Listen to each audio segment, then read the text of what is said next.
Hello guys, welcome back to our channel. Guys, ఈరోజు మన శ్రీకాకుళం జిల్లాలో ఉన్నటువంటి శ్రీముఖలింగేశ్వర ఆలయం గురించి అయితే తెలుసుకుందాం. ఈ శ్రీముఖలింగేశ్వర ఆలయం అనేది మనకి వంశధార నది ఒడ్డున అయితే ఉంటుందన్నమాట. ఈ శ్రీముఖలింగేశ్వర ఆలయం అనేది మనకి శ్రీకాకుళం జిల్లాలోని జరుమూరు మండలం ఉందన్నమాట. జరుమూరు మండలంలోని శ్రీముఖలింగం అనే గ్రామంలో అయితే ఉంటుంది. ఇదేంటంటే జరుమూరు నుంచి 12 కిలోమీటర్ దూరంలో అయితే ఉంటుందన్నమాట. అండ్ మనం శ్రీకాకుళం అని చెప్పినా కదా, శ్రీకాకుళం సిటీ నుంచి మనం చూసుకుంటే ఇది 40 నుంచి 45 కిలోమీటర్ డిస్టెన్స్లో అయితే ఉంటుంది. డిస్టెన్స్ అనేది ఎందుకు చేంజ్ అవుతుందంటే మనకి ఇక్కడ 2 వేస్ ఉంటాయి అనమాట. సో మనం 2 వేస్లో ఇక్కడ రీచ్ అవ్వచ్చు. సో మనం ఏ వే వస్తున్నాం అనేది దాన్ని బట్టి మనకి డిస్టెన్స్ అనేది చేంజ్ అవుతుంది ఇక్కడ. అండ్ అదే కాదు, ఇంకోటి ఏంటంటే మనకి ట్రైన్లో వస్తున్నాం అనుకోండి, ట్రైన్లో వచ్చే వాళ్ళు ఏంటంటే మనకి ఆంధ్రవలస అనే స్టేషన్ ఉంటుందన్నమాట. అది శ్రీకాకుళం రోడ్ అనమాట. దాన్ని ఆంధ్రవలస అని పిలుస్తుంటారు. సో మనం శ్రీకాకుళం రోడ్ అనే స్టేషన్లో దిగాం అనుకోండి, అక్కడ నుంచి మనకి 38 km డిస్టెన్స్ అయితే ఉంటుంది. సో మనం ఏంటంటే ఆంధ్రవలస వచ్చామనుకోండి, అక్కడ నుంచి హిరమండలం వచ్చి అట్లా రావాల్సి ఉంటుంది అనమాట. ఈ టెంపుల్ వరకు ఏంటంటే మనకి డైరెక్ట్గా అయితే మాత్రం ఎటువంటి ట్రైన్ ఫెసిలిటీ అయితే ఏమి ఉండదు. మనం ఏంటంటే బస్సులో అయినా రావచ్చు, లేదంటే ఇక్కడ ఆటోస్ అనే అవైలబిలిటీ ఉంటాయి అనమాట. ఆటోస్లో వెళ్ళామనుకుంటే ఆటోలో మనం 2 ప్లేసెస్లో అయితే చేంజ్ అవ్వాల్సి ఉంటుంది. మనం ఇక్కడ శ్రీకాకుళం రోడ్లో దిగుతాం కదా ట్రైన్లో వచ్చి, అక్కడ నుంచి దిగామనుకోండి, అక్కడ నుంచి హిరమండలం అనే గొట్ట బ్యారేజ్ స్టాప్ ఉంటుందన్నమాట. గొట్ట బ్యారేజ్ స్టాప్ దగ్గర దిగితే అక్కడ నుంచి మనకి పాతపట్నం సైడ్ వెళ్ళే ఆటోలు ఉంటాయి. అండ్ ఇంకోటి ఏంటంటే మనకి శ్రీముఖలింగం సైడ్ వెళ్ళే ఆటోలు కూడా సేమ్ అదే స్టాప్లో ఉంటాయి. బై మిస్టేక్ అయితే మాత్రం ఎవరు కూడా పాతపట్నం ఆటోలు ఎక్కొద్దు. ఎందుకంటే పాతపట్నం అనేది మనం గొట్ట బ్యారేజ్ అనేది మధ్యలో ఉంటుందన్నమాట. ఆ బ్యారేజ్ దాటిన దగ్గర నుంచి మనం లెఫ్ట్ సైడ్ అయితే వెళ్ళాల్సి ఉంటుంది. సో మనం ఇక్కడ శ్రీముఖలింగం వెళ్ళాలనుకుంటే స్ట్రైట్గా పోవాలి. ఆ ఆటో ఎక్కామనుకోండి మనం రాంగ్ రూట్లోకి వెళ్ళిపోతాం అనమాట. సో అందువల్ల మీరు స్టార్ట్ అయినప్పుడు మాత్రమే కరెక్ట్ చూజ్ చేసుకున్నాం అనుకోండి, మనం డెస్టినేషన్ అయితే కరెక్ట్గా రీచ్ అవుతాము. సో స్టార్టింగ్లోనే శ్రీముఖలింగం వెళ్ళే ఆటోలు అయితే ఎక్కండి. అప్పుడంటే వాళ్ళు డైరెక్ట్గా అయితే తీసుకెళ్తారనమాట. శ్రీముఖలింగానికి మనం చూసుకుంటే శ్రీకాకుళం నుంచి డైరెక్ట్ బస్సెస్ అనేవి ఉంటాయి. కానీ ఏంటంటే ఈ బస్సెస్ అనేవి తక్కువగా ఉంటాయి అనమాట. సో అందువల్ల ఏంటంటే మనం మ్యాక్సిమం ఆటోస్ చూస్ చేసుకోవడం వల్ల చాలా బెటర్ అనమాట. లేదు మనకి ఓన్ వెహికల్ ఉందనుకుంటే ఓన్ వెహికల్లో వచ్చామనుకోండి, ఇంకా చాలా టైం అనేది సేవ్ అవుతుంది. ఎందుకంటే మనకి ఒక ఆటో అనేది తీయాలనుకుంటే దానికి సమ్ పర్సన్స్ అనేవాళ్ళు ఫుల్ అవ్వాలన్నమాట. అది ఫుల్ అయినప్పుడు మాత్రమే ఆటో అనేది తీస్తారు. అంతవరకు మనం వెయిట్ చేయాల్సి వస్తుంది. సో అందువల్ల మనం మ్యాక్సిమం మన ఓన్ వెహికల్లో వచ్చామనుకోండి, మన కన్వీనియన్స్గా మనం అయితే ట్రావెల్ చేసుకోవచ్చు. అండ్ ఒకటే ప్లేస్ కాకుండా ఒక 2-3 ప్లేసెస్ అయినా సరే మనం విజిటింగ్ అనేది చేసుకోవచ్చు అనమాట. మనం ఈ టెంపుల్కి వెళ్తున్నాం అనుకుంటే మన మధ్యలో గొట్ట బ్యారేజ్ అనేది క్రాస్ చేయాల్సి ఉంటుందన్నమాట. ఆ గొట్ట బ్యారేజ్ దగ్గర మనకి వంశధార నది అనేది వస్తుంది. సో వంశధార నది అనేది మనకి ఆంధ్రాలో చాలా ఫేమస్ అనమాట. సో ఎవరైనా సరే కొత్తగా వెళ్ళే వాళ్ళు ఎవరైనా ఉంటే మాత్రం సో పక్కాగా విజిట్ చేయండి ఈ ప్లేస్ని. వాళ్ళైతే మాత్రం చాలా ఇంప్రెసివ్గా ఫీల్ అవుతారు. ఎందుకంటే మనకి ఈ వంశధార అనేది మనకి ఒరిస్సాలో స్టార్ట్ అవుతుందన్నమాట. ఒరిస్సాలో స్టార్ట్ అయ్యి మన ఆంధ్రాలోకి యాడ్ అవుతుంది. యాడ్ అయిన తర్వాత మన శ్రీకాకుళం నుంచి పాస్ అయిన తర్వాత ఇది సముద్రంలో అయితే బే ఆఫ్ బెంగాల్లో కలుస్తుంది అనమాట. శ్రీముఖలింగేశ్వర ఆలయం ఉంది కదా, సో శ్రీముఖలింగేశ్వర ఆలయం అనేది మనకి శ్రీకాకుళం జిల్లాలో పంచపీఠ స్థలంగా అయితే చాలా ఫేమస్ అనమాట. ఇది ఒక పుణ్యక్షేత్రం వల్లే మన శ్రీకాకుళం జిల్లాలో అయితే ఉంటుంది. భక్తులు అనే వాళ్ళు మనకి ప్రతిరోజు ఎక్కువగానే ఉంటారు. బట్ ఏంటంటే మనకి ఇక్కడ టెంపుల్కి ప్రత్యేకించి టైమింగ్స్ అయితే ఉంటాయి అనమాట. మనం ఆ టైమింగ్స్ మాత్రమే వెళ్ళాలి. మనకి మధ్యాహ్నం టైంలో కొద్ది టైం అనేది బ్రేక్ ఇస్తారు టెంపుల్కి. ఈ టెంపుల్ యొక్క టైమింగ్స్ మనం చూసుకుంటే మార్నింగ్ అనేది 5 AM అయితే ఓపెన్ చేస్తారు. 5 AM నుంచి మనకి 12:45 PM వరకు అయితే ఈ టెంపుల్ అనేది ఓపెన్లో ఉంటుంది. అండ్ దాని తర్వాత మనకి ఇక్కడ వీళ్ళు ఒక 1 hour అనేది గ్యాప్ ఇస్తారనమాట లంచ్ టైంలో. దాని తర్వాత మళ్ళీ 2కి అనేది టెంపుల్ ఓపెన్ అవుతుంది. 2కి ఓపెన్ చేసిన తర్వాత 2 నుంచి 7:45 వరకు అయితే ఈ టెంపుల్ అనేది మనకి ఓపెన్లోనే ఉంటుంది అనమాట. సో మనం ఈ మధ్య కాలంలో వెళ్ళైతే టెంపుల్ దర్శనం అనేది చేసుకోవచ్చు. ఈ టెంపుల్లో మనకి ఏంటంటే ఎటువంటి కెమెరాస్ అనేవి ఎలా ఉండదు అనమాట. మొబైల్ అనేది మాత్రం అంటే గర్భగుడిలో ఎలా ఉండదు, ఫొటోస్ అనేవి ఇక్కడ బయట అయితే తీసుకోవచ్చు టెంపుల్ లోపల. మనం ఈ శ్రీముఖలింగేశ్వర ఆలయం యొక్క ఎగ్జాక్ట్ లొకేషన్ తెలుసుకోవాలనుకుంటే ఏంటంటే గైస్, ఈ శ్రీకాకుళం జిల్లాలో వంశధార నది ఉంది కదా, ఆ వంశధార నదికి ఎడమ వైపున అయితే మనకి నగరే కటకం అనే గ్రామం ఉంటుందన్నమాట. అండ్ ఇంకోటి ఏంటంటే కుడి పక్కన మనకి శ్రీముఖలింగం అనే గ్రామం ఉంటుంది. ఈ 2 గ్రామాల మధ్యలో అయితే మాత్రం ఈ టెంపుల్ అనేది మనకు ఉంటుందన్నమాట. ముఖ్యంగా ఈ ముఖలింగంలో మనకి మతికేశ్వర ఆలయము అండ్ సోమేశ్వర ఆలయము అండ్ భీమేశ్వర ఆలయము అంటే 3 types ఆఫ్ దేవాలయాలు అనేవి మనకి ఇక్కడ ఉంటాయి అన్నమాట. ఈ 3 ఆలయాల్లో కల్లా మనం చూసుకుంటే మధుకేశ్వర ఆలయం ఉంది కదా, అది చాలా పురాతనమైనది అనమాట. దీని యొక్క చరిత్ర గురించి మనం చూసుకుంటే మధుకం అంటే ఇప్ప చెట్టు అనమాట. ఇప్ప చెట్టు ఉంటుంది కదా, ఆ ఇప్ప చెట్టు అనేది మధుకేశ్వరుడు అనే పేరు రావడం గల కారణం ఏంటంటే ఇక్కడ శివలింగం ఉంటుంది కదా, ఈ శివలింగం అనేది మనం చూసుకుంటే రాజాతో చెక్కింది కాదనమాట. ఇక్కడ ఇప్ప చెట్టు ఉంటుంది కదా, ఇప్ప చెట్టు మొదలు ఉంటుంది కదా, ఆ మొదలు నరికివేసిన తర్వాత అదే ఇక్కడ ముఖలింగంగా ప్రసిద్ధి చెందిందనమాట. ఈ ఆలయాన్ని మనం చూసుకుంటే ఆ చెట్టు యొక్క మొదలు ఉంది కదా, ఆ మొదలే మనకి ముఖం రూపంలో అయితే కనిపిస్తుంది అనమాట. ఈ ఆలయంలో మనం చూసుకుంటే గర్భాలయంలో ఒక శివలింగం ఉంటుంది. అండ్ అది కాకుండా మనకి 8 వైపులు 8 శివలింగాలు అనేవి ఉంటాయి అనమాట. అండ్ ఇక్కడ అమ్మవారు వారాహిదేవి ఉంటుంది. అండ్ ఇవే కాకుండా మనం ఈ ఆలయం చూసుకుంటే బ్రహ్మ, మహేశ్వరి, కౌమారి అండ్ వైష్ణవి, ఇంద్రాణి వీళ్ళందరూ కూడా ఉంటారన్నమాట. అండ్ వీళ్ళతో పాటు మనకి పార్వతీదేవి అవతారం ఉంటుంది కదా, ఆమె యొక్క విగ్రహాలు కూడా ఉంటాయి. అండ్ ఇంకోటి ఏంటంటే మనకి వరాహ అవతారము అండ్ వామన అవతారం ఉంటుంది కదా, వామన అవతారము అండ్ సూర్య విగ్రహం ఉంటాయి ఈ టెంపుల్లో మనం చూసుకుంటే. ఈ ఆలయంలో మనం చూసుకుంటే మహాశివరాత్రి అనేది చాలా గ్రాండ్గా అయితే చేస్తారనమాట. కొన్ని వేల మంది అయితే వచ్చి ఈ వంశధార నదిలో స్నానాలను చేసి స్వామివారిని అయితే దర్శించుకొని వెళ్తూ ఉంటారనమాట. ఇక్కడ స్వామివారిని కోరుకుంటే వారి కోరికలు అనేవి నెరవేరుతాయి అని చెప్పేసి గొప్ప నమ్మకం అనమాట ఇక్కడ. ఇంకోటి మనం చూసుకుంటే ఇక్కడ భీమేశ్వర ఆలయం అనేది ఉంటుందన్నమాట. భీమేశ్వర ఆలయం అనేది శిథిలావస్థ స్థాయిలోకి అయితే వచ్చేసింది, అంటే ఇది లాస్ట్ స్టేజ్లోకి వచ్చేసింది. అండ్ ఇంక ఇక్కడ ఏంటంటే కుమారస్వామి, దక్షిణామూర్తి, ఆలు ముఖాలతో అయితే మాత్రం బ్రహ్మ, గణపతి ఈ విగ్రహాలు అనేవి ఉంటాయి అన్నమాట. 4 సైడ్ 4 విగ్రహాల ముఖాలు అనేవి కనిపిస్తాయి ఇక్కడ మనకి. సోమేశ్వర ఆలయం ఉంది కదా, సోమేశ్వర ఆలయానికి చూసుకుంటే ఓన్లీ గర్భగుడి మాత్రమే ఉంటుందన్నమాట. దీనికి ముఖమండపం అనేది ఏముండదు, ఎందుకంటే ఇది ఎత్తైన శిఖరంపై బ్రహ్మాండమైన రాతితో కప్పు అనేది వేశారనమాట. ఒకసారి ఇది ఏమవుతుందంటే పిడుగు పడడం వల్ల ఆ రాయి అనేది పగిలిపోతుంది. దీన్ని 50 మంది తీసి పక్కన పెట్టాలి అని చెప్పేసి ప్రయత్నించారు, కానీ ఇదైతే మాత్రం రాలేదనమాట. అంత బరువు ఉందన్నమాట ఈ రాయి. ఇక్కడ మనం చూసుకుంటే 7 నాలికల అగ్ని విగ్రహము, వినాయకుడి విగ్రహము, కాశీ అన్నపూర్ణదేవి అండ్ నటరాజస్వామి అండ్ కుమారస్వామి దేవాలయం యొక్క విగ్రహాలు అయితే ఉంటాయి. అండ్ ఇవే కాకుండా మనకి హరిహర దేవుళ్ళు ఉంటారు కదా, సో వాళ్ళ యొక్క విగ్రహాలు కూడా ఉంటాయి అన్నమాట. అండ్ ఇవే కాకుండా ఈ టెంపుల్ యొక్క గోడ మీద మనం చూసుకుంటే కొన్ని శృంగార శిల్పాలను కూడా చెక్కారనమాట. శ్రీముఖలింగానికి మనం బయట నుంచి వస్తున్నాం అనుకుంటే మాత్రం గుర్తుపెట్టుకోండి, శ్రీకాకుళం బస్ స్టాప్లో అయితే దిగాల్సి ఉంటుంది అనమాట. ఈ శ్రీకాకుళం బస్ స్టాప్ నుంచి మనకి శ్రీముఖలింగం అనేది 45 కిలోమీటర్ దూరంలో అయితే ఉంటుంది. అండ్ మనకి ఎవ్రీ 1 అవర్కి అయితే మాత్రం శ్రీకాకుళం టు శ్రీముఖలింగం బస్సెస్ అనేవి అవైలబిలిటీ ఉంటాయి. మనం ఇక్కడికి విమానంలో రావాలనుకుంటే మాత్రం నియర్ బైలో మనకి వైజాగ్ ఎయిర్పోర్ట్ ఉంటుందన్నమాట. వైజాగ్ ఎయిర్పోర్ట్కి వచ్చి అక్కడ నుంచి మనం ట్రైన్లో అయినా రావచ్చు, లేదని కూడా మనకి వైజాగ్ నుంచి శ్రీకాకుళం బస్సెస్ అనేవి ఉంటాయి. సో బస్సెస్ అయినా సరే శ్రీకాకుళం రీచ్ అయిన తర్వాత శ్రీకాకుళం నుంచి మళ్ళీ శ్రీముఖలింగానికి జర్నీ అనేది స్టార్ట్ చేయాల్సి ఉంటుందన్నమాట.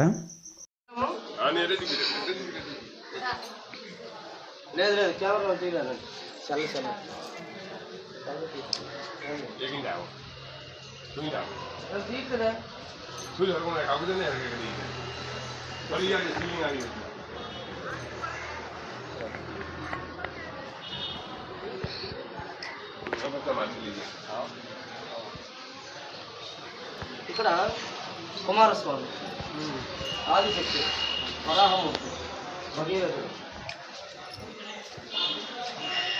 అంతకాసువాడ, నారసింహమూర్తి, ఆ పైన లలిత తాండవం. ప్రదోషకాలం చేయమంటే 5 తర్వాత వచ్చి ప్రదోషకాల టైం, ఆ టైంలో పరమేశ్వరుడు నాశనం చేసుకుంటారు. అంటే ప్రదోషకాలం అంటే 5 తర్వాత వచ్చి దర్శనం చేసుకుంటే మనకు ఎటువంటి గ్రహాలు శ్వాసమైన ఈ కిందన నందిని తీసుకెళ్తున్నారు అమ్మకారం. పార్వతీ పరమేశ్వరుడు ఇక్కడ ఏంటంటే గౌరీ పూర్ణమాలు పాచిఘాట్లు ఉంటారు. ఆ పాచిఘాట్లో పార్వతీ చేతిలో పాచికలు ఉంటే సర్వం కూడా పరమేశ్వరుడు వెళ్ళిపోతారు. చివరికి నందిని పెట్టేస్తాడు అనమాట. నందిని తీసుకెళ్ళిపోతాడు చిలకెత్తాడు. కొంతవరకు తీసుకెళ్తుంటే నంది పైకి మారు తంబాను వస్తుంది, నంది కూడా తీసుకుపోతున్నారు. ఇప్పుడు దుండి వినాయకుడు, దుండి అంటే కాశీలో 2 గణపతులు, ఇక్కడ 2 గణపతులు. సాక్షి గణపతి,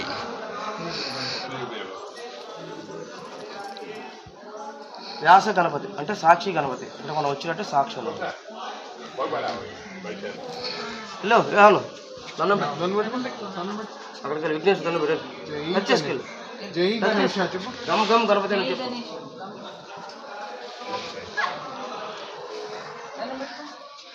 అమ్మగారిని తీసుకురాపారమ్మా, తీసుకురావాల్సిందిగా.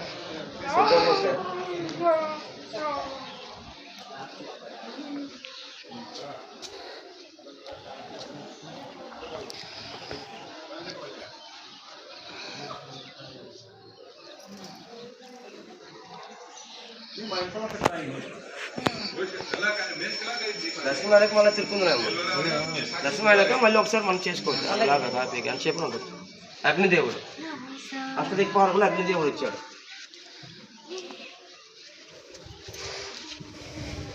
అమ్మ దండని రెండో ఒకటి అయ్యగారికి ఒకటి రాదు.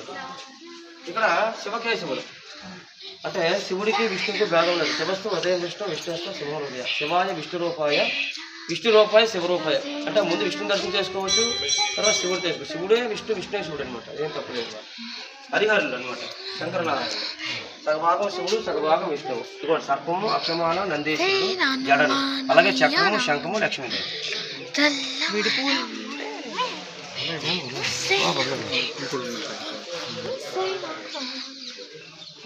కుమారస్వామి, కార్తికేయుడు,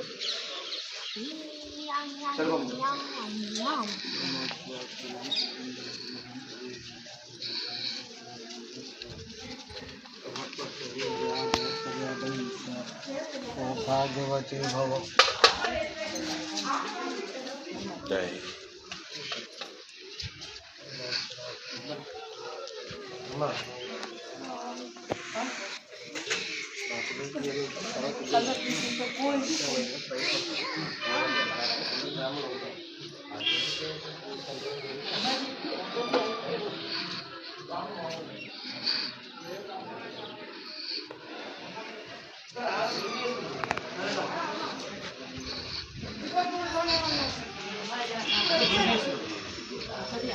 మూడు భాగాలు. ఇది కూడా భృంగి, చండీ, భృంగి, నంది. మూడు పాదాలు ఒకే దగ్గర, మూడు పాదాలు. వీళ్ళు శివుడి దగ్గర నాట్యం చేస్తుంటారు. చండీ, భృంగి, నంది.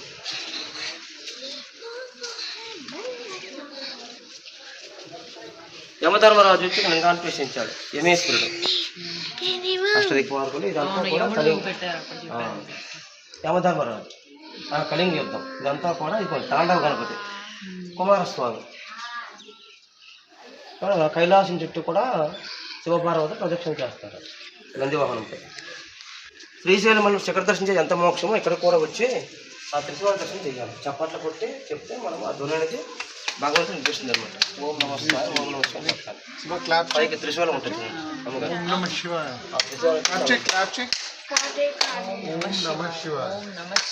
ఓం నమ శివాయ, ఓం నమ శివాయ, ఓం నమ శివాయ.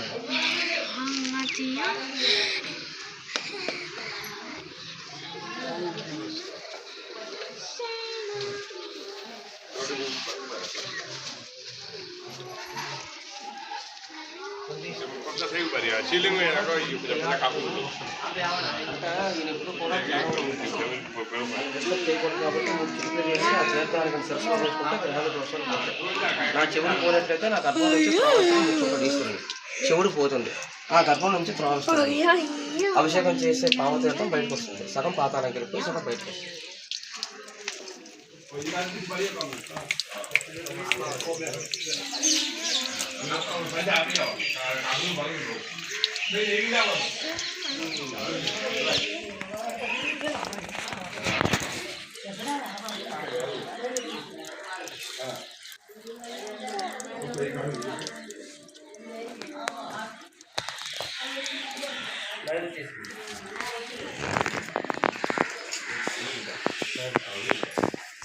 అలాగే చూసారా పార్వతీ పరమేశ్వరులు అక్కడ తొడలపై కూర్చున్నట్టు ఆ టెస్ట్ నుంచి ఎక్కడ కూడా లేదు. అరుణాచలంలో ఉంది. చాగంటి కోడేశ్వరం చెప్తాడు. ఇక్కడ కుంభమేళ దొరుకుతుంది కాశీలో ప్రతి 70 ఏళ్ళకి ఒకసారి. పుష్కరం అనేది 12 ఏళ్ళకి ఒకసారి దొరుకుతుంది. కుంభమేళ అనేది 70 ఏళ్ళకి ఒకసారి దొరుకుతుంది. ఆ కుంభమేళ కోసం అమ్మవారు పార్వతీదేవి కొంతమంది చెలికెత్తులతో కొంత ధనం పట్టుకుని వెళ్తుంది కాశీ. అయితే మధ్యలో కొంతమంది జీవరాశులకి పరమేశ్వరుడు అన్నం పెట్టడానికి వెళ్తుంటారు. అయితే పార్వతి కనిపిస్తుంది అనమాట. పార్వతి నీకు ఎక్కడికి వెళ్తున్నావు అని అనుకుంటే నేను కాశీ కుంభమేళ కోసం వెళ్తున్నట్టు. ఎందుకు కాశీ వెళ్తున్నావు? ఇది కూడా కాశీతో సమాన క్షేత్రం కదా, ఇక్కడ నేను అక్కడ నేను చెప్తుంటే వినట్లేదు పార్వతీదేవి. ఇప్పుడు బ్రహ్మ విష్ణు మహేశ్వరుడు చెప్పిన వినట్లేదు. ఇప్పుడు సూర్యుడు చంద్రుడు కొంత రౌండ్గా ఉండి సూర్యుడా, అది అర్ధచంద్రాకారం చూసారా చంద్రుడు, వాళ్ళు కూడా చెప్పినా వినట్లేదు. చివరికి వాళ్ళ నందీశ్వరుడు పైకి మారుతాంబా అని అరుస్తుంది అనమాట. అమ్మ ఇది కూడా కాశీతో సమాన క్షేత్రం చెప్తే అప్పుడు ఉంటుంది. అప్పుడు సిగ్గుతో ఆ శివుడి తాలూకు ముఖం చూడలేక తన యొక్క దర్పణంలో చూసి అర్థం ఉందా, చేతిలో దర్పణంలో తన ముఖాన్ని చూసుకుంటుంది అన్నమాట సిగ్గుతో. వారాహి అమ్మవారు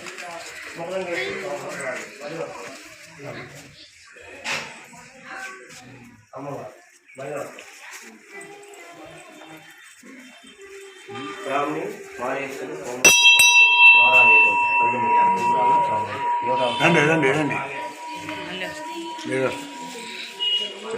నెంబర్ ఇస్తారా? నేను వీడియో తీసుకుంటాను. Okay 799 799 712 0 418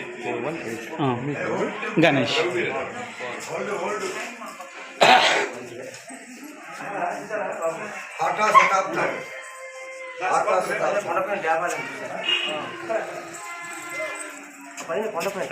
okay okay. ఈ క్షేత్రానికి క్షేత్రపాలకుడు. ఓకే, అక్కడికి వెళ్ళాం. అక్కడ ఎవరు ఉంటారు? అక్కడ ఎవరో ఒకరు మా వాళ్ళు ఇద్దరు ఉంటారు. అంటే దేవుడు కాలభైరవా? విష్ణుమూర్తి. విష్ణుమూర్తి, నరనారాయణ, కృష్ణార్జున ఉంటారు. ఓకే. కృష్ణార్జున అక్కడ ఉంటారు కాబట్టి అక్కడికి మనం వెళ్ళలేం కాబట్టి అక్కడ విష్ణుమూర్తిని పెట్టారు. లోపల ఒక విష్ణుమూర్తిని చూసారా, అక్కడ పెట్టారు అనమాట. కాలభైరవుడు కాశీలో ఒక పాదం. మనం కాశీలో ఏంటంటే ఫస్ట్ కాలభైరవ దగ్గరికి వెళ్ళి శివుడి దగ్గరికి ఒకటే పాదం ఉంటుంది. ఏకపాద రుద్రుడు. ఆయన పక్కన ధన్వంతరి డాక్టర్, ఆయన ధన్వంతరి ఆరోగ్యాన్ని ఇచ్చేవాడు. ముందు పాదం ఉంటుంది. కాశీలో కూడా ఒక పాదం ఉంటుంది, ఇక్కడ కూడా ఒక పాదం ఉంటుంది.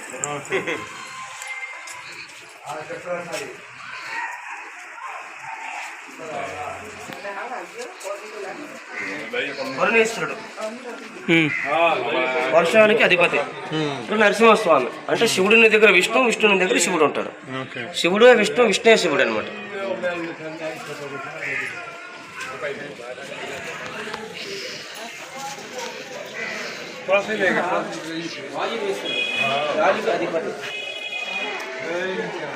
వైశాఖుడు మధ్య ఆ పైన మహేశమూర్తి అంటే శివుడికి 5 ముఖాలు అనమాట. ప్రత్యక్షంగా 3 ముఖాలు, పరోక్షంగా 5 ముఖాలు. సజ్జోజాత వామదేవ తత్వ సగోర ఈశాన్య 5 ముఖాలు అనమాట.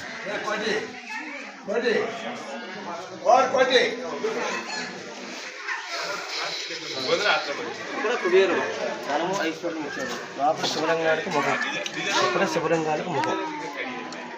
అంటే ఎందుకంటే ఇక్కడ ముఖం ఉందంటే ఇక్కడ 1 గంటకు బంద్ చేస్తారు, మరి 2 గంటల కూడా మరి తీరు కాబట్టి ఆ దర్శనం కాకుండా ఈ ముఖ దర్శనం చేసుకోవచ్చు.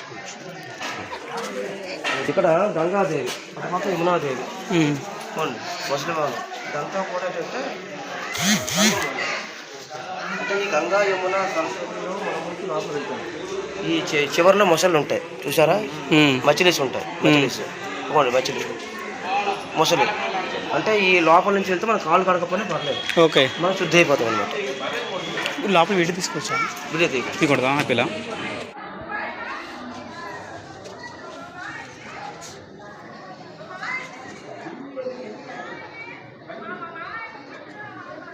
आप आवाज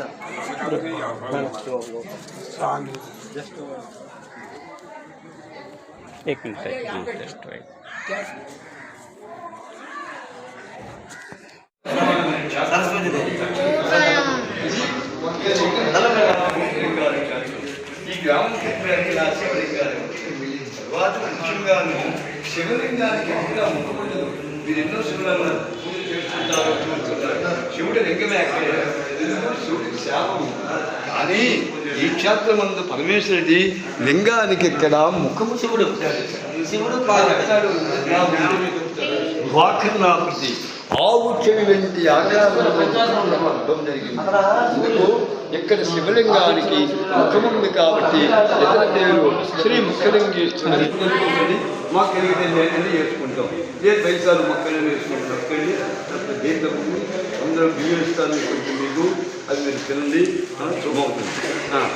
ఇదే ఓం అగ్నిర్వాదిభవ ఆదిత్యాదిదేవోభవ శ్రీ ముక్త శ్రీమాధవం యజ్ఞనే సంతానయోగిదాసిస్తు ముఖలింగేశ్వర స్వామి అనుగ్రహప్రాప్తిరస్తు. అగ్నిర్వాదిభవ ఆదిత్యాయ దేవోభవ శ్రీ విష్ణు శ్రీమాన్ భవ బ్రహ్మాయ భవ జ్ఞానందరమోక్షమంత్రమానుభవే యథాయుష్యేంద్రే ఆయుష్యే వేద్యే పవిత్రాక్షరమస్తు.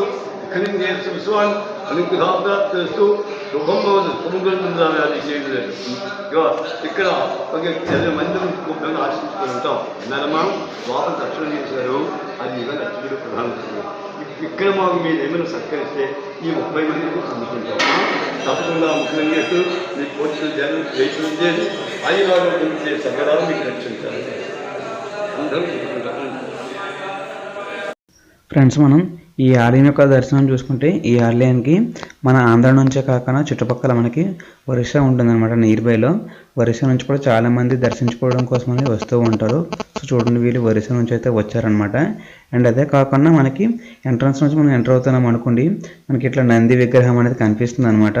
సో ఇది చాలా పురాతనమైన, చూడండి మనకి ఈ శిల్పకళను చూస్తే మనకు అర్థమైపోతుంది ఈ టెంపుల్ మనకి ఎంత పురాతనమైందని చెప్పేసి ఇక్కడ అర్థమవుతుంది. ఈ ఆలయానికి మ్యాక్సిమం ఏంటంటే ఎక్కువగా మనం చూసుకుంటే కార్తీక మాసంలో వస్తూ ఉంటారు.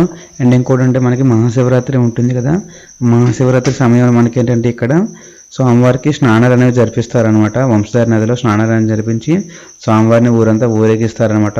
అప్పుడు అనేది మనకి మాత్రం కొన్ని వేలల్లో అయితే మాత్రం ఇక్కడికి దర్శనానికి అనేది వస్తూ ఉంటారు అనమాట. మన శ్రీకాకుళంలో one of the most famous టెంపుల్లో ఈ శ్రీముఖలింగం అనేది ఒకటి ఉంటుంది అనమాట. అండ్ ఈ టెంపుల్ యొక్క మనం స్ట్రక్చర్ చూస్తే అర్థమైపోతుంది. ఇక్కడ చూడండి, ఇక్కడ సంస్కృతి కానీ లేదనుకుంటే ఈ శిల్పకళ అనేది చూడండి మనకి ఎంత అందంగా అయితే ఉంటుంది ఇక్కడ. అది కూడా కాకుండా మనం ఈ గోపురం కానీ ఇవంతా చూసుకుంటే మనకి ఇక్కడ పూరి జగన్నాథ్ టెంపుల్ యొక్క గోపురం కూడా ఆల్మోస్ట్ మనకి ఇట్లానే అనిపిస్తుంది. చూడండి, మనం పూరిలో మనం పూరి జగన్నాథ స్వామి టెంపుల్ యొక్క ఇది ఉంటాం కదా గోపురం, అది కూడా మనకి సేమ్ అట్లానే. మనకి ఏంటంటే అతి పురాతనమైన టెంపుల్స్ యొక్క గోపురాలు మాత్రమే అట్లా ఉంటాయి అనమాట ఈ స్ట్రక్చర్లో. గైస్, ఇప్పుడు మనం మన శ్రీకాకుళం జిల్లాలో ఉన్నటువంటి శ్రీముఖలింగేశ్వర ఆలయం గురించి అయితే ప్రతి ఒక్క విగ్రహంతో పాటు టెంపుల్ యొక్క పూర్తి చరిత్రను అయితే తెలుసుకున్నాం కదా. నా వీడియో కానీ మీకు నచ్చినట్టయితే లైక్ చేయండి, షేర్ చేయండి, సబ్స్క్రైబ్ చేయండి. అండ్ గైస్, ఇంకోటి ఏంటంటే మన ఛానల్లో శ్రీకాకుళం రిలేటెడ్ చాలా వీడియోస్ అనేది పోస్ట్ చేశాను. అండ్ అదే కాకుండా మనకి హైదరాబాద్లో చాలా విజిటింగ్ ప్లేసెస్ అనేది నేను విజిట్ చేశాను అనమాట. సో ఎవరైనా సరే వాటిని విజిట్ చేయాలనుకుంటే మాత్రం మన ఛానల్లో ప్లేలిస్ట్ అనేది యాడ్ చేశాను. సో అందులోకి వెళ్ళి వాటిని అయితే మాత్రం విజిట్ చేయవచ్చు అనమాట. So thank you guys, thank you for watching. మన వీడియోస్ని లైక్ చేయండి, షేర్ చేయండి, సబ్స్క్రైబ్ చేయండి. Thank you for your support guys.